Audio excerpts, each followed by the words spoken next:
안녕하십니까. 양념채소연구소 경기차입니다. 오늘은 이제 마늘 재배 토양 관리하고 병해충 방제에 대해서 말씀드리겠습니다. 현재 국내 마늘 생산 현황은 지금 여기 표에서 보시는 바와 같이 2000년도에는 44,900헥타르 정도 많이 심었어요. 그런데 이게 2005년, 2010년 되면서 절반으로 줄었죠. 그때가 지금 2010년을 기점으로 해서 점차 증가를 하다가 2014년 작년에 이제 좀 적게 심게 됐습니다. 그래서 지금 올해는 또 더 적거든요. 그래서 올해 마늘금이 좋죠. 마늘 그 가격이 좋다는 거는 이 생산량하고 재배 면적하고 이거랑 비례를 하거든요. 이때가 왜 증가를 했냐면 이때 마늘 가격이 상당히 좋았습니다. 이때 아마 기억을 하시는 분이 있을지 모르지만 마늘금이 상당히 좋아갖고 면적을 늘리기 시작했어요. 늘리기 시작했는데 지금 뭐 그 중국으로 이제 중국하고 이제 거기서 수입을 하니까 수입이 되면은 또 가격을 조절을 하죠. 그 정부에서 조절을 하기 때문에 그렇지만 아무튼 마늘이나 이런 어떤 그 작목이 재배 면적은 그 가격하고 이제 변동이 많이 심합니다. 그래서 이렇게 이제 줄어들면은 이제 내년에는 좀 더 늘려서 심는다는 그런 얘기가 있습니다. 그래서 그 마늘 재배 의향, 농가 의향이 상당히 좀 많이 재배하는 쪽으로 그렇게 되고 있습니다. 마늘에서 이제 생산비하고 종구비 그 비중을 보시면은 종구비가 거의 좀 가격에 따라서 마늘 가격에 따라서 틀려지는데 한 20% 정도를 차지합니다. 그러니까 5분의 1이죠. 그러니까 마늘을 만약에 1,000만 원을 벌고 싶다 그러면 200만 원은 종구를 사는 데 써야 되는 거예요. 그래서 그 정도로 이제 마늘 종구비가 많이 들어가고 이제 결국 이제 생산비는 점차 증가를 하죠. 점차 증가하는 이유는 인건비 때문에 인건비하고 비료나 농약 자재비 이런 것들이 상승하기 때문에 증가를 하고 따라서 그 결국은 이제 이 생산비는 증가하면서 종구비가 그 차지하는 비중이 이렇게 된다는 걸 볼 수 있습니다. 그러면 이제 마늘의 이제 수익을 보시면은 이때가 상당히 좋았죠. 거의 한 시바르 300평당 450만 원까지 벌었어요. 근데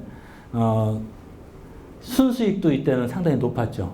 그렇지만 지금 마늘 종구비나 아니면은 마늘의 그 재배하는 데 드는 인건비, 뭐 자재비 그런 것 때문에 수익이 줄어들고 있습니다. 마늘의 일반적인 특성은 이제 마늘이 백합과 파속 인경채소고요. 이제 마늘은 꽃이 피지 않고 종자가 생기지 않습니다. 그리고 영양 번식을 하면서 증식률이 4배에서 5배 정도. 그리고 월동을 필요로 하는 작물입니다.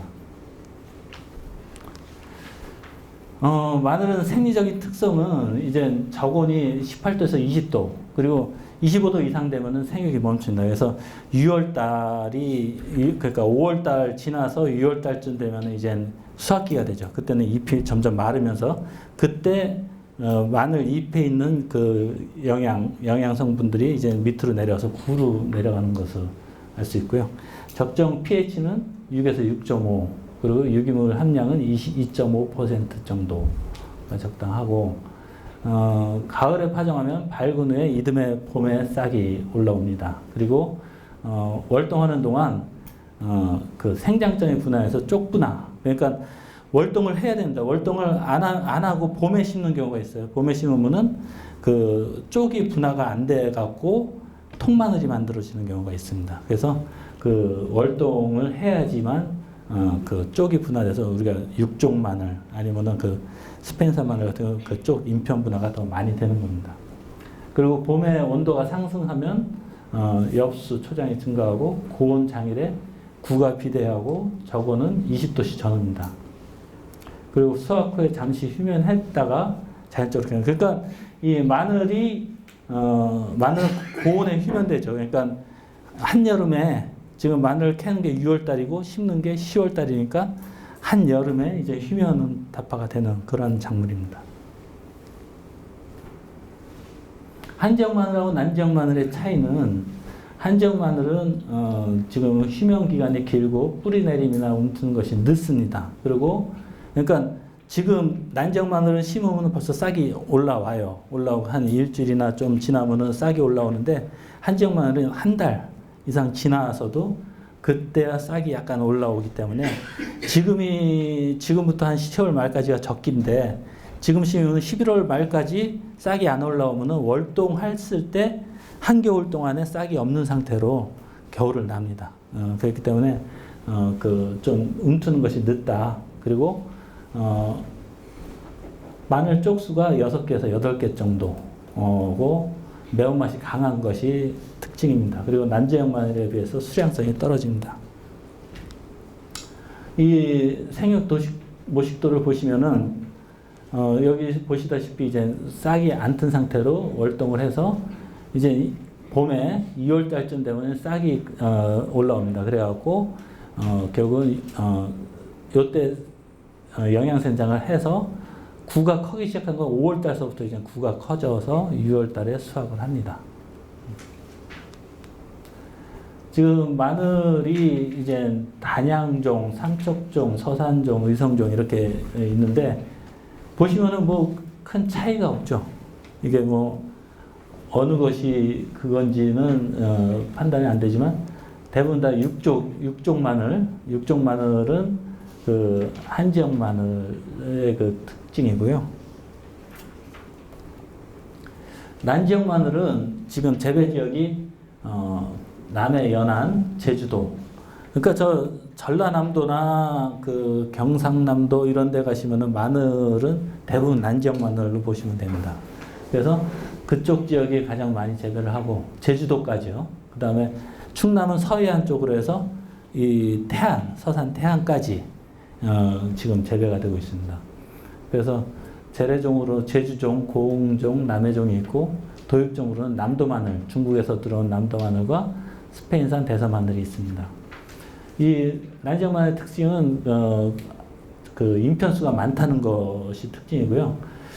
오히려 이제 그 남도 마늘 같은 경우는 9개에서 10개 정도. 이렇게 보시면은 이렇게 생긴 게 남도 마늘이고요. 대서종은 그보다 좀 더 많습니다. 특징은 심고 한 일주일 정도 있으면은 싹이 올라오기 시작해서 이 상태에서 월동을 합니다. 그러고 이제 좀 심는 시기도 이게 10월이지만 9월 말서부터 해서 심어서 5월 하순에 수확을 하는 것 같은 저기로 되어 있습니다. 그럼 지금부터 이제 마늘 재배 토양 특성에 대해서 말씀드리겠습니다. 마늘은 이제 표토가 깊고 배수가 잘 되며 부식이 많은 점토, 점질 양토에서 재배가 양호합니다. 점질 양토, 이거는 여러분들 보시면은 여기 이제 그 색깔, 토양색이 이제 붉은 토양이 있죠.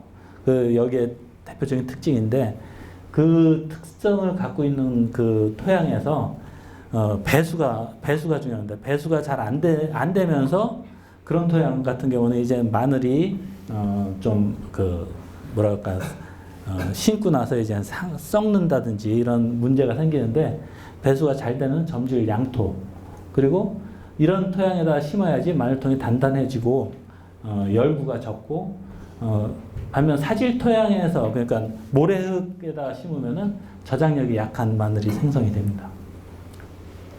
그리고 알맞은 여기 토양 산도가 좀 바뀌었는데 6.5에서 6.6에서 6.5 범위가 알맞습니다. 이게 좀 미스된 거고요.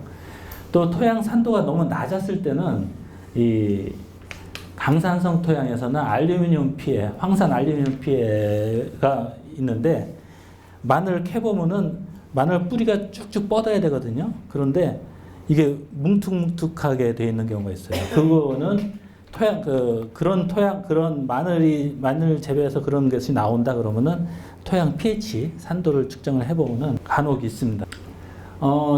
주산단지로서 이제 난지역 마늘하고 한지역 마늘의 그 주산지로서는 이 지금 여기 보시면 이제 무안이나 남해 이쪽은 논마늘이고요. 서산, 삼척 이쪽은 밤마늘입니다. 의성은 그 한지역 마늘의 주산지로 되어 있는데 여기는 이제 논마늘 재배를 하고 있습니다. 그 단양. 그런데 이 지역의 특성을 보시면은 논마늘 쪽은 대부분 토양 산도가 낮습니다. 그러니까 5점대죠. 5에서 6이 안 되는데 이 밭마늘 쪽, 밭마늘 재배하는 그 토양은 6에서 7 사이 이 정도로 나오는 것을 볼 수 있습니다. 그 유기물도 이제 지금 한 25에서 30, 그 정도가 적당한데 이쪽 그 남해나 삼척 쪽은 좀 상당히 좀 많은 편에 속하고요. 염류농도, 인산, 유효인산, 치안성 카리, 칼슘, 마그네슘 이런 것들의 그 토양 특성이 지역마다 좀 차이가 있는 것을 볼 수 있습니다. 토양 산도가 마늘 구를 비대시키는데 어떤 영향을 미치냐 봤을 때 여기서 보시는 것 같이 토양 산도가 5.5에서 6.5, 7로 봤을 때 생육이 가장 좋은 것이 6.5가 가장 좋고요. 그 다음에 6, 그 다음에 7이 되면은 좀 7이나 5.5가 되면 그 수량이 떨어지는 것을 볼 수 있고요. 토양이 산성화되는 이유는 뭐 여러분이 좀 많이 들어보셨는지 모르겠지만 이제 빗물에 의해서 염기가 용탈이 됩니다. 그러니까 비가 많이 오는 우리나라 토양이 이제 비가 많이 오는 토양이거든요. 그래서 강우량이 많으면은 이 토양이 유실이 됩니다. 그러니까 토양의 그 염기 성분이 유실이 돼갖고 그 산성화되고요. 비료를 질소나 황산가리, 유황 같은 그런 비료를 많이 사용을 했을 때 토양이 산성이 되고 또 유기물이 분해되면서도 토양이 산성이 됩니다. 그리고 뿌리가 양분을 흡수했을 때 그리고 작물이 그 양분을 흡수해서 염기가 줄어들 때 그 다음에 마지막으로 토양에서 수소이온이 방출될 때 산성이 되는 원인이 됩니다. 그 산성 토양, 아까도 보셨다시피 산성 토양이 되면 어떤 문제가 생기냐면요. 비료의 유효도라고 그러는데 비료를 흡수를 못해요. 아무리 토양에 비료 성분이 있다 하더라도 흡수가 많이 떨어집니다. 그래서 pH 7에서를 100으로 봤을 때 pH가 1이 떨어지면은 거의 한 20% 정도 흡수율이 떨어집니다. 그리고 5.5로 됐을 때는 한 35%, pH 5가 되면은 거의 한 절반 이상 흡수를 못하는 그 같은 상황이 됩니다. 그러면 이렇게 토양이 산성화 됐을 때 산도를 교정을 해야 되는데 그 교정하는 방법으로 우리가 잘 아시는 바와 같이 이제 석회를 시험합니다. 그래서 석회를 시험할 때 300평, 시바르를 300평이라고 하는데 시바르당 10cm 깊이로 pH 2를 높이는 데 필요한 석회량이 토성에 따라 틀립니다. 그러니까 지금 우리가 사양토, 양토, 식양토, 식토가 있을 때 사양토와 식토는 거의 2배가량 차이가 납니다. 그러니까 이 식토에는 석회량을 거의 한 500kg 정도를 넣어줘야 되고 이 사양토에는 한 250kg 정도를 넣어줘야 됩니다. 그래서 지금 그렇지만 이거를 토양 산도를 낮추기 위해서 높이기 위해서 늘어가는 양이 보통 이제 1년에 소비되는 석회량이 300평당 평균 한 시설에서는 60kg, 도시에서는 80kg고요. 모래흙에는 한계량이라는 게 있습니다. 이게 그 pH를 높이기 위해서 그냥 무한정 주는 것이 아니고 지금 아까 모래흙에는 한 100kg, 찰흙에는 300kg 정도가 한계량으로 주고요. 석회비료를 준 다음에 깊이 그 토양을 경운을 해줘야지 되고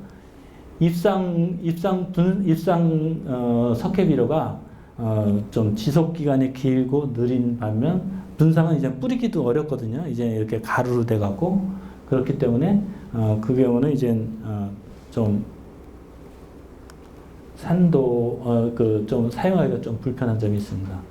2, 3년마다 소석회 대신 석회 고토 비료를 사용해 주는, 고토 비료는 마그네슘이 들어간 거거든요. 그래서 석회랑 마그네슘이 같이 들어있는 그 비료를 사용해 주시고, 특히 이제 여기서는 파종이나 정식하기 2주 전에 사용을 해 주셔야 된다. 그러니까 그거가 이제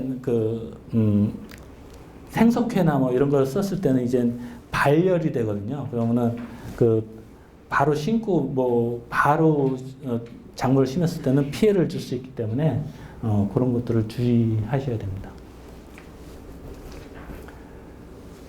그 다음에 이제 토양의 pH가 이제 높은 것도 문제지만 이제 낮은 것도 문제지만 높은 것도 이제 문제가 됩니다. 그래서 토양 pH가 높았을 때 pH를 낮춰주는 것으로는 지금 가장 많이 사용하는 것이 유황 분말을 사용합니다.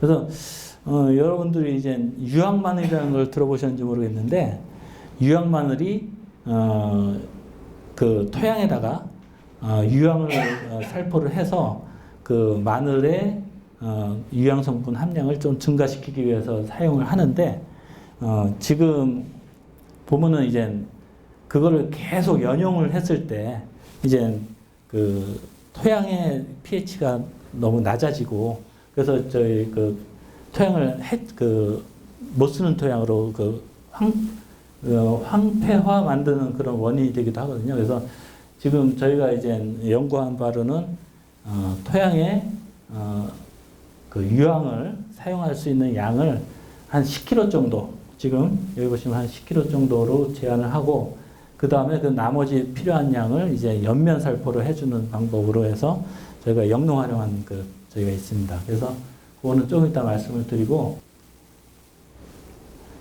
산성 토양과 알칼리 토양의 작물 생육상 문제점을 보시면은, 산성 토양은 아까도 말씀드린 것처럼 뿌리 알루미늄 독성이 있고, 지금 식물체 망간 독성, 칼슘, 마그네슘의 결핍 증상이 나타날 수가 있고, 기타 철, 알루미늄 활성, 인산, 흡착, 유용 미생물 활동이 저해가 됩니다. 그리고 분해 억제 등 질소 변환이 감소를 하고요.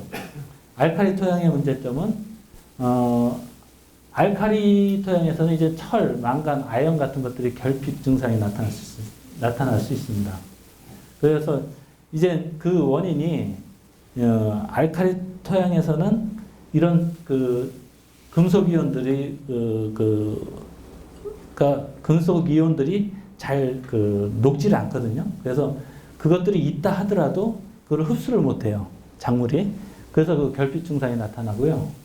그 다음에 이제 염류 과다의 문제가 있고, 칼슘, 마그네슘의 인산 흡착, 그리고 특히 이제 토양 pH가 7이 넘어가면 이제 박테리아 활성에 의해서 병 발생이 증가되는 그런 원인이 있습니다. 토양에 그러면은 이제 토양이 어떻게 양분을 간직할까? 보시면은 토양의 교질이라고 그러죠. 토양 입자에는 바깥에 음이온 성질을 띠고 있습니다. 그래서 이 음이온과 지금 우리가 지금 작물이 이용하는 것들은 대부분이 양이온 성분을 갖고 있거든요. 그래서 지금 토양 용액 속에 황산하고 질산을 뺀 나머지 성분들은 다 양이온을 띠고 있습니다. 암모니아라든지 칼륨, 칼슘, 마그네슘, 수소이온 같은 것들이 이온을 띠고 있기 때문에 이것들이 흡착을 한 상태로 이렇게 있습니다. 그래서 이 토양에 이런 용액 속에 이런 양분들을 흡착을 했을 때 그것이 다시 이제 작물이 흡수해서 이용할 수 있는 그와 같은 형태로 됩니다.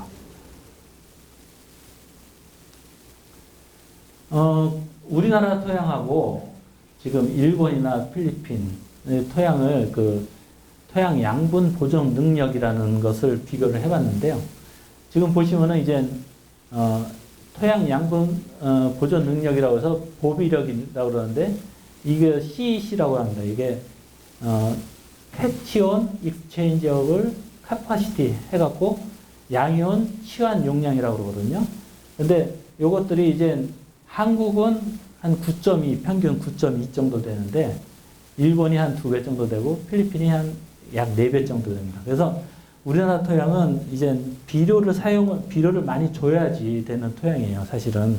그래서 다른 필리핀이나 이런 어떤 동남아 같은 경우는 토양에다 모든 작물을 재배하면은 작물이 잘 되는데 비료 없이 우리나라 같은 경우는 이제 그런 것들이 좀 약하기 때문에 비료를 사용을 해줘야 되는 그런 토양입니다. 그래서 이제 토양의 양분 흡착을 위해서는 유기물을 많이 넣어줘야 되는데 유기물은 일반 토양, 우리가 말하는 토양의 한 20배 정도 부식이라는 그 성분들이 많습니다. 그래서 결국 이 부식이라는 것에 부식이 많이 포함이 돼 있어야지 그 음이온을 많이 띠고 이것에 따라서 이제 양분을 간직하는 능력이 증가를 하거든요. 그래서 이 유기물, 퇴비를 많이 사용을 해야 됩니다.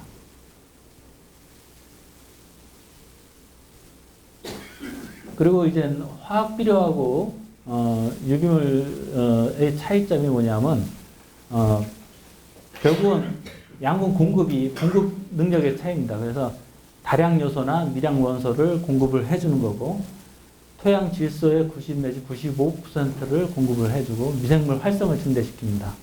그리고 비타민이나 호르몬, 아미노산 같은 것들을 공급해주는 특성이 유기물, 우리가 말하는 어떤 퇴비 그 속에 많이 들어 있습니다. 그리고 이제 탄소와 질소 비율이 중요한데요. 퇴비는 뭐 잘 아시다시피 그냥 만들 때 볏짚이나 톱밥을 이용해서 거기다 분열을 집어넣습니다. 돈분을 넣느냐, 우분을 넣느냐, 개분을 넣느냐 해서 돈분퇴비, 우분퇴비, 개분퇴비 이런 것들이 있는데 그것을 넣어주는 이유는 바로 이 탄질률을 맞추기 위해서입니다. 그래서 탄소와 질소 비율이 맞아야지 만약에 탄질률이 떨어진다. 그래서 탄소 함량이 높다.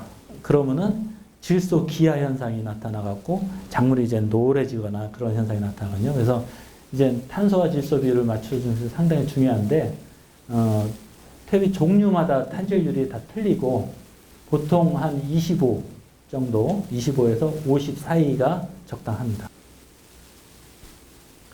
그래서 지금 이제 유기물 자재가 이와 같이 볏짚 퇴비, 바크 톱밥 이런 것들이 있고요. 지금 질소 성분을 넣어준 게 우분요, 돈분요, 개분요가 있고 이것을 혼합했을 때 우분 톱밥 대비, 돈분 톱밥 대비, 개분 톱밥 대비가 있는데 이와 같은 것들은 이제 질소 함량이나 인산 카리 함량이 이렇게 좀 적당하게 맞는 그런 퇴비를 만들 수 있습니다. 이 혼합을 해서. 그리고 지금 작물을 양분의 기량작용이라는 것이 있는데요. 그러니까 한 성분, 그러니까 칼륨 성분을 많이 집어넣었을 때는 칼슘이나 마그네슘이 부족되는, 그러니까 그와 같은 서로 기량이라고 그러죠. 서로 이제 서로 맞지 않는 기량작용을 일으킵니다. 마찬가지로 칼슘이 많았을 때는 마그네슘, 칼륨, 붕소들이 결핍이 되고 이 같은 기량작용에 맞춰서 이제 지금 그러니까 결국 복합퇴비가 나오잖아요. 복합비료가 나오는데 복합비료는 이런 것들을 부족되지 않게 어느 정도 골고루 이제 섞어져 있기 때문에 일반적으로 만약에 내가 비료를 어느 걸 특별히 더 줘야 된다 하지 않을 때는 일반적으로 복합비료를 많이 사용을 합니다. 그리고 이제 지금 토양을 시비하는 방법은 작물별로 이제 시비 처방 기준이 다 나와 있습니다. 근데 이게 책자로도 나와 있지만 요즘 인터넷으로 잘 우리가 알 수가 있는데요. 표준 12법은 말 그대로 이제 모든 토양이 마늘을 재배할 때는 얼마씩 넣어라 하게 이렇게 기준을 만들어 놓은 거고, 검정 12라는 거는 그 각자의 토양이 다 틀리기 때문에 그 재배하기 전에 토양 분석하고 그 후에 12 처방하는 방법입니다. 그래서 이제 12 처방서가 있는데 요거를 이제 농촌진흥청 토랑 사이트를 들어가서 볼 수가 있습니다.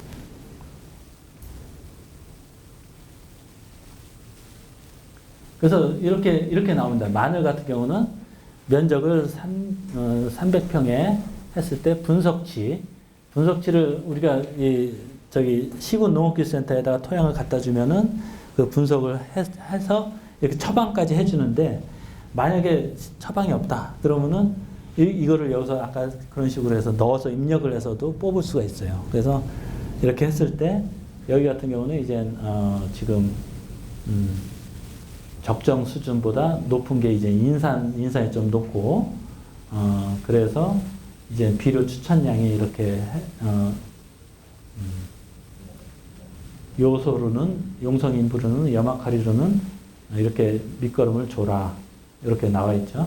그 볏짚, 우분, 돈분, 개분 중에서 하나 선택을 하고 석회고토 비료를 얼마 정도 주라고 이렇게 처방을 나온 겁니다. 여러분들 이제 질소를 그냥 300평에 10kg를 주라고 그러는데, 이게 그러면 요소를 얼마를 줘야 되느냐? 그걸 잘 계산을 하기가 쉽지가 않은 경우가 있는데, 여기서 보시면은 300평당 아까 보시면은 질소 기비를 9kg를 주라고 그랬잖아요. 그죠?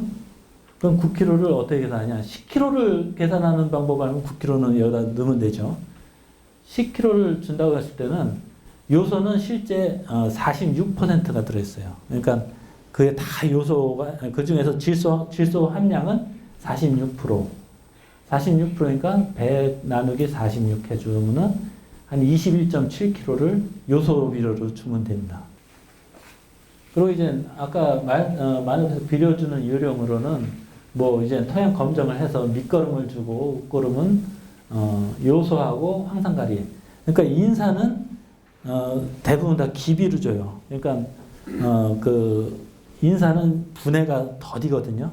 토양에서 분해가 더디기 때문에 중간에 추비로 줬다 해서 그거를 이용을 하기 어렵습니다. 그래서 인산을 빼고 요소하고 가리만 그 추비, 웃거름으로 주는데, 한 번에 보통 보통 귀찮다고 한 번에 다 뿌려주면은 자칫하면은 이제 비료 흡수율도 떨어지고 하기 때문에 두 번 나눠서 주는 것이 좋습니다.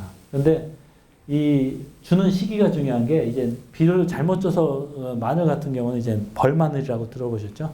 벌마늘 발생이 조심해야 되는데, 난지역 마늘 같은 경우는 3월 초에서 3월 말, 한지역 마늘은 3월 중순에서 4월 초순 해서 두 번에 거쳐서 나눠주는 것이 좋고, 보통 비 오기 전에 주는 것이 좋고요.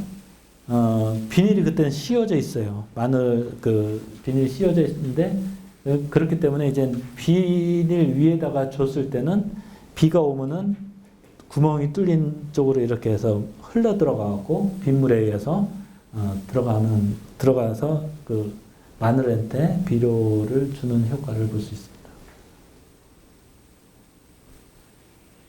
비료가 생육에 미치는 영향으로는 질소는 식물체 가장 그 중요한 것이 이제 식물체 구성 성분을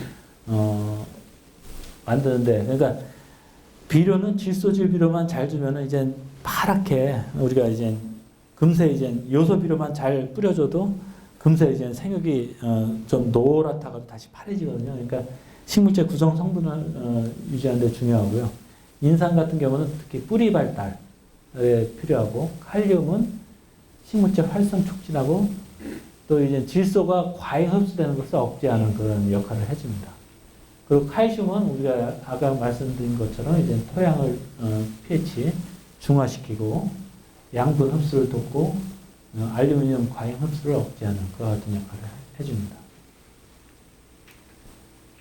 올해 상당히 가물었죠. 지금 그 가뭄 때문에 특히 이제 비가 안 와서 문제인데, 이 마늘 같은 경우에 이제 물관리, 특히 이제 지금 마늘 심는다고 그러면은 마늘 심고 그냥 놔두면은 마늘싹이 안 올라와요. 그러니까 특히 난지역 마늘 같은 경우는 이제 한 일주일 되면 올라와야 되는데 잘 안 올라오는 이유가 이제 너무 가물었을 때 그런데, 그래서 파종 후에 비가 오지 않게 되면은 관수를 해주는데 이제 스프링클러를 설치를 해서 이렇게 관수를 해주는 것이고, 그래서 파종 후 수분이 부족하면은 건전하지 못한 잉표는 토양 병해충 발생에 의해서 공격을 받아 부패되기 쉽습니다. 그리고 이제 지금 이제 마늘 심는 시기거든요. 지금 난지역 마늘 거의 다 심었고 한지역 마늘은 이제부터 이제 10월 말까지 심는데, 그 씨마늘을 어떻게 준비해야 되나 봤을 때 씨마늘은 이제 그 지방에 적응된 우량종을 선택한다. 그러니까 이런 병이나 그런 것들이 없는 그런 마늘을 사용하고, 이렇게 뿌리를 보면 이제 단단하고 크고 모양이 바른 것을 사용하는 것이 좋고, 그렇습니다. 지금 인평 크기는 하나에 4에서 5g. 그러면은 한 6개 되면은 한 마늘구 하나가 한 25g, 30g 정도 되는 거, 그런 것들이 좋습니다. 근데 마늘도 너무 큰 거를 쓰다 보면은 생육이 너무 왕성해지면은 벌마늘 발생할 우려되니까 또 그것은 적당하지 않고 적당한 크기 씨마늘을 사용하는 것이 좋습니다. 그 마늘 재배법은 이제 좀 보통하고 밀식 재배가 있는데, 보통 재배 같은 경우는 씨바르당 한 7, 80접, 밀식 재배하면 8, 90접 정도 이렇게 사용을 합니다. 소독은 지금 병으로는 푸른곰팡이병, 회색곰팡이병, 갈색곰팡이병이 있고, 충으로는 마늘 호응해, 뿌리응해 이런 것들이 있거든요. 근데 이런 것들이 이제 마늘 종구에 있으면은 그것이 땅 속에 들어가서 심었다가 이듬해 봄에, 특히 뿌리응애 같은 경우는 이제 봄에 이제 활동이 심하거든요. 그래서 뿌리응애는 마늘 뿌리를 가해를 하기 때문에 위로 봐서는 잘 모르는데 좀 노래지면서 좀 시들시들하다 그러면은 캐보면은 영락없이 이제 뿌리응애가 있는 경우가 많거든요. 그래서 이런 것들은 이제 종구 소독을 해서 철저히 해서 이 종자로 인해서 그 피해를 보지 않도록 하는 것이 중요하고요. 내일 마늘을 심다 그러면 오늘 저녁에 지금쯤 해갖고 이렇게 양파자루에다가 넣어서 지금 살균제로는 카스텔라이나 베노밀수화제, 그리고 살충제로는 이런 디메토유제라고 해서 로고록션, 사령탁 같은 것들을 500백, 1000백 만들어서 이렇게 넣은 다음에 1시간 정도 침지했다가 건져서 그 다음날 파종을 하는 것이 좋습니다. 마늘 파종은 만약 이런 경우는 이제 2쪽 이상 파종했을 때 이렇게 되는 거고, 이런 마늘은 이제 기계로 파종하는 경우가 있거든요. 지금 기계 파종할 때 이와 같이 이제 좀 이렇게 나오는 삐뚤어진 마늘이 많이 나오는데, 그 마늘 제대로 기계로 했을 때는 마늘이 제대로 안 심어져요. 그리고 특히 이 한지역 마늘보다는 난지역 마늘, 스페인산 같은 경우는 특히 심었을 때 이런 파종 자세가 나오는 경우가 많이 있습니다. 그리고 잡초가 많은 밭이라든지 우리가 지금 비닐을 씌우는데 흑색 유공 비닐을 쓰는 경우 있고, 요거는 이제 난지역 마늘 경우에요. 그 투명 유공 비닐을 쓰는 경우가 있는데, 저기에 따라서 그 비닐에 따라서 이제 토양 지온이 차이가 많이 납니다. 그래서 흑색 유공 비닐을 쓰면은 잡초를 억제해주는 효과는 있지만 마늘 구가 커지는 것을, 그러니까 토양 지온이 낮기 때문에 마늘 구가 작아지는 그런 저희가 있기 때문에 보통은 이제 이 지역에서는 흑색보다는 투명 비닐을 많이 사용을 합니다. 이게 이제 유공 필름이고 투명 비닐로 해서 멀칭된 경우. 그리고 투명 비닐로 멀칭하고 위에 복토를 하는 거는 이제 이건 단양 지역에서 많이 재배를 하는 방법입니다. 그래서 거기는 이제 투명 비닐에 하고 비닐을 씌운 다음에 그 위에다 흙을 쫙 뿌려줘요. 그러면은 이제 나중에 캘 때는 이제 그 상태에서 이제 그래서 이렇게 했을 때 오히려 이제 풀도 좀 나는 것을 줄일 수 있고 토양의 그 지온을 좀 유지하는 경우. 그러니까 한겨울에 얼어 죽지 않게 하기 위해서 비닐 씌우고 그 위에 흙을 덮는 그와 같은 재배법을 사용하고 있습니다. 이게 지금 파종기별로 지금이 10월 5일, 10월 7일이죠. 그러니까 이 정도에 심으면은 수량이 한 1260 정도 나오는데 이게 2011년도 우리가 여기서 시험을 한 건데 한 파종기를 늦출수록 그 수량이 떨어지는 것을 볼 수 있습니다. 그래서 지금 어떤 면에서 이제 좀 일찍 심을수록 좋다는 결과가 나왔거든요. 9월 31일 날 심은 거가 가장 좋은데 요거는 좀 너무 이르지만 아무튼 결과적으로는 지금 한지역 마늘도 일찍 파종할수록 수량이 증수되는 경향을 볼 수 있습니다. 그 비닐 피복은 난지역 마늘은 8월 하순부터 9월 상순에 파종을 하고 10월 하순부터 11월 초에 비닐을 씌워주고 한지역 마늘 같은 경우는 지금 심고 얼기 직전에 12월 상순경에 비닐 피복을 합니다. 그래서 비닐 피복이 너무 빠르면은 초기에 너무 생육이 왕성해서 벌만이 발생한 원인이 되고 또 가스 피해 같은 예방을 하기 위해서 구멍 뚫린 비닐이 있거든요. 그거를 사용하는 것이 좋습니다. 그리고 비닐은 만약에 제거를 보통 하는 경우가 있고 안 하는 경우가 있는데 비닐을 제거를 하면은 결국 이제 토양이 지온 상승을 막거든요. 그러니까 4월 중순 하순이에 지온 상승을 막기 위해서 비닐을 제거해 주는 경우가 있습니다. 그래서 비닐 제거 적기는 4월 중하순 정도. 그 고온기에 비닐을 걷지 않으면은 그 마늘이 데펴진다고 그러죠. 그래서 갈류한 현상이 나타날 우려가 있습니다. 유황 마늘은 아까도 말씀드린 것처럼 알리신 함량을 높여주기 위해서 유황 마늘을 유황을 살포를 하는데 시바르당 10kg 정도. 그리고 지금 과다 시용하면은 토양 산성화 우려가 된다. 그래서 1년 차에는 이렇게 10kg에서 20kg, 그리고 1년, 2년 차까지는 이렇게 주고 3년 차에는 그거의 반량으로 줄여서 이렇게 시용하는 것으로 하고 있습니다. 그래서 이게 무시용한 경우와 2년차, 3년차 시용했을 때 그 알린 함량을 봤을 때 약 한 30% 정도 증수되는 것을 볼 수 있습니다.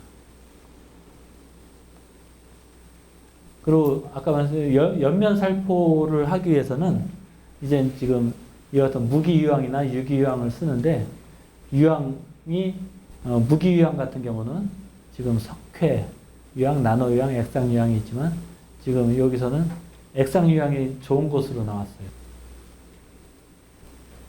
그래서 요거를 액상유황을 사용을 했을 때 살포 안 한 경우보다 이 경우도 이제 알린 함량이 증가되는 것을 볼 수 있습니다. 친환경 마늘이 지금 가장 가능한가 했을 때 지금 친환경 마늘의 가장 문제가 이제 잡초 문제거든요. 잡초를 잡기 위해서는 비닐도 흑색 비닐, 그리고 볏짚을 덮고 백색 비닐로 또 한 번 덮어줬을 때 이렇게 한 다음에 나중에 봄에 이제 백색 비닐을 걷어내는 식으로 이렇게 하면은 잡초를 잡을 수 있고, 병해충 방제용으로는 이제 미생물 농약이나 기피제, 예를 들면 키토산이라든지 목초액, BT제라든지 EM 같은 거를 사용을 하고, 이렇게 했을 때 일반적인 마늘보다 한 20% 정도 가격을 더 받을 수 있기 때문에 하는데, 요 방법이 이렇습니다. 그러니까 요게 흑색 비닐을 씌우고 여기에 볏짚을 덮죠. 덮고 위에다 백색 비닐을 다시 씌운 겁니다. 요게 이렇게 씌웠는데, 지금 그렇게 요렇게 했을 때 봄에 이렇게 싹 나오는 것을 볼 수 있습니다. 이렇게 해갖고 나중에 이제 이 백색 비닐은 걷어내도 되고, 나중에 이제 저기 한 4월 달 중순쯤 걷어내면은 이제 이렇게 친환경 쪽으로 마늘을 재배해서, 그러니까 가장 문제가 되는 게 풀인 것 같아요. 풀을 잡을 수 있는 방법이 이 방법이 가장 좋지 않나 그렇게 생각이 됩니다.